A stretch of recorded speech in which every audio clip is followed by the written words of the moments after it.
ಎಲ್ರಿಗೂ ನಮಸ್ಕಾರ. ನನ್ನ ಚಾನಲ್ಗೆ ಸ್ವಾಗತ. ನಾನಿವತ್ತು ಕೋಕೋನಟ್ ಬರ್ಫಿನ ಬೆಲ್ಲನ ಯೂಸ್ ಮಾಡಿ ಯಾವ ರೀತಿ ಮಾಡೋದು ಅಂತ ಹೇಳ್ಕೊಡ್ತಾ ಇದ್ದೀನಿ, ಬನ್ನಿ. ಸೊ ನಾನಿಲ್ಲಿ 1 ಬೌಲ್ ಆಗೋಷ್ಟು ತುರಿದಿಟ್ಕೊಂಡಿರೋಂಥ ಕೋಕೋನಟ್ನ ಈ ರೀತಿಯಾಗಿ ಮಿಕ್ಸಿ ಮಾಡ್ಕೊಂಡಿದ್ದೀನಿ ಫೈನ್ ಪೌಡ್ರಾಗಿ. ಇದನ್ನು ನಾವು ಒಂದು ದಪ್ಪ ತಳದ ಕಡಾಯಿಗೆ ಹಾಕ್ಕೋಬೇಕಾಗತ್ತೆ. ಅದಾದ ನಂತರ ಒಂದಕ್ಕೆ ಅರ್ಧ ಬೌಲಷ್ಟು ನಾವು ಬೆಲ್ಲ ಹಾಕ್ಕೋಬೇಕಾಗತ್ತೆ. ಒಂದಕ್ಕೆ ಅರ್ಧ ಬೌಲಷ್ಟು ಸಾಕಾಗುತ್ತೆ. ನಿಮಗೆ ಸ್ವಲ್ಪ ಸ್ವೀಟ್ ಜಾಸ್ತಿ ಬೇಕು ಅಂತಂದರೆ ಇನ್ನೊಂದು ಸ್ವಲ್ಪ ಜಾಸ್ತಿ ಹಾಕ್ಕೊಳ್ಳಿ ಬೆಲ್ಲ. ಸೊ ನೀವು ಕೈ ಆಡ್ತಾ ಅದು ಗೊತ್ತಾಗುತ್ತೆ ಟೇಸ್ಟ್ ನಿಮಗೆ. ಇನ್ನೊಂದು ಸ್ವಲ್ಪ ಬೇಕು ಅಂದರೆ ನೀವು ಆ್ಯಡ್ ಮಾಡ್ಕೋಬೋದು. ಹಾಗೆಯೇ ನಾನಿಲ್ಲಿ ಒಂದು 3 4 ಟೇಬಲ್ ಸ್ಪೂನಷ್ಟು ಹಾಲನ್ನ ಹಾಕ್ಕೊಂಡಿದ್ದೀನಿ. ಇದು ಕಾಯಿಸಿ ಆರಿಸಿರೋಂಥ ಹಾಲು. ಈಗ ನೋಡಿ, ನಾನು ಸ್ಟವ್ ಆನ್ ಮಾಡಿಕೊಂಡು ನಾನು ಇದನ್ನು ಕೈ ಆಡ್ದಿರ ತಿರುತ್ತಾ ಇದ್ದೀನಿ.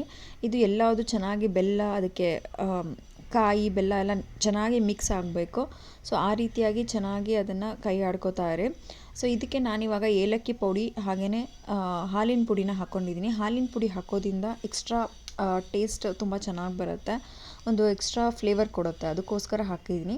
ಈಗ ನೋಡಿ, ಅದು ಕೈಗೆ ಅಂಟಬಾರ್ದು. ನೋಡಿ, ಈ ರೀತಿಯಾಗಿ ಇನ್ನೂ ಅಂಟ್ತಾ ಇದೆ ಅದು. ಸೊ ಅದರಿಂದ ಇನ್ನೂ ಆಗಿಲ್ಲ. ಅದರಲ್ಲಿರುವಂಥ ನೀರಿನ ಅಂಶ ಪೂರ್ತಿಯಾಗಿ ಡ್ರೈ ಆಗಬೇಕು. ಅಲ್ಲಿವರೆಗೂ ನೀವು ಅದನ್ನು ಕೈ ಬಿಡ್ದಿರ, ತಳ ಹತ್ತದಿರ ಕೈ ಆಡ್ತಾ ಇರಬೇಕು.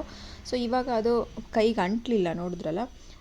ಸೊ ಈಗ ನಾನು ಅದನ್ನು ತೆಗೆದು ಒಂದು ಪ್ಲೇಟಿಗೆ ತುಪ್ಪ ಸವರಿ ಅದಕ್ಕೆ ಸ್ಪ್ರೆಡ್ ಮಾಡ್ತಾ ಇದ್ದೀನಿ ಆ ಪ್ಲೇಟಲ್ಲಿ.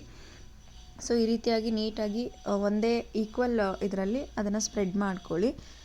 ಈಗ ನೋಡಿ, ಇದನ್ನು ನಾನಿವಾಗ ಅರ್ಧ ಗಂಟೆಗಳ ಕಾಲ ಆರೋದಕ್ಕೆ ಬಿಟ್ಟಿದ್ದೀನಿ.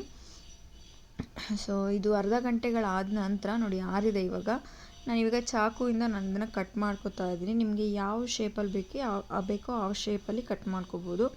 ಸ್ಕ್ವೇರು, ಇಲ್ಲಾಂದರೆ ರೆಕ್ಟ್ಯಾಂಗಲ್ ಶೇಪು. ಸೊ ನಾನಿಲ್ಲಿ ಡೈಮಂಡ್ ಶೇಪಲ್ಲಿ ಕಟ್ ಮಾಡಿ ತೋರಿಸ್ತಾ ಇದ್ದೀನಿ.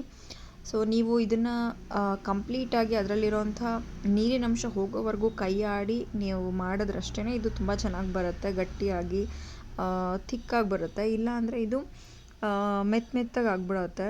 ಸೊ ನಿಮಗೆ ಪೀಸಸ್ನ ತೆಗೆಯೋದಕ್ಕೆ ಬರಲ್ಲ, ಹಾಗೆಯೇ ಅಂಟ್ಕೊಂಡ್ಬಿಡುತ್ತೆ, ಅದು ಚಾಕುಗೆಲ್ಲ ಕಟ್ ಮಾಡೋದಕ್ಕೂ ಬರಲ್ಲ. ನೋಡಿ, ಈ ರೀತಿಯಾಗಿ ಈಸಿಯಾಗಿ ಬರಬೇಕು. ಸೊ ಆ ರೀತಿಯಾಗಿ ನೀವು ಅದನ್ನು ಕಟ್ ಮಾಡಿಕೊಂಡು ನೀಟಾಗಿ ತೆಗಿಬೇಕಾಗತ್ತೆ. ಸೊ ನೋಡಿದ್ರಲ್ಲ, ನಿಮಗೆ ಎಲ್ಲರೂ ಕೋಕೋನಟ್ ಬರ್ಫಿನ ಬೆಲ್ಲ ಯೂಸ್ ಮಾಡಿ ಯಾವ ರೀತಿ ಮಾಡೋದು ಅಂತ. Thank you.